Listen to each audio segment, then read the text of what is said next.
معكش واسطة فمش لاقي شغلانة كويسة، واللي معاه واسطة بيشتغل أحسن منك وبياخد فلوس أكتر منك. طب كيف تعمل بدون واسطة حتى تصل ان انت تكون انت الواسطه؟ اسمع، ما انا زيك اصلي، انا شبهك لكن معايا واسطه. بص يا حبيبي، انا وانت واحد، انا خلصت كليه وانت خلصت كليه، انت خدت كورس الاي سي دي ال فبتعرف تفتح اللابتوب، وانا خدت كورس الاي سي دي ال فبعرف افتح اللابتوب، احنا الاتنين زي بعض بالظبط. فبالتالي عشان تلاقي شغل وما تقعدش واسطه واسطه واسطه لازم تبقى احرف من اللي معاه واسطه. يعني ما ينفعش تخلص كليه وتعمل السي في اللي اللي بتروح تعمله في السايبر ده وتخلي واحد صاحبك يعمله ومتخيل انك بدون واسطه هتشتغل. ما انت طبيعي مش هتشتغل.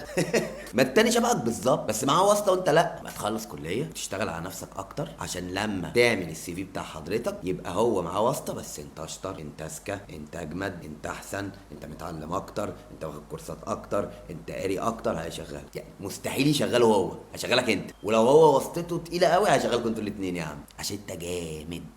لكن طول ما انت مش جامد، ما حاجه من الاتنين، يا تبقى جامد يا اما تبقى مؤمن الجامد، يا تبقى مؤمن بابا كذا. لو بابا مش كذا خليك بقى الجامد، مؤمن ده اسمي يعني.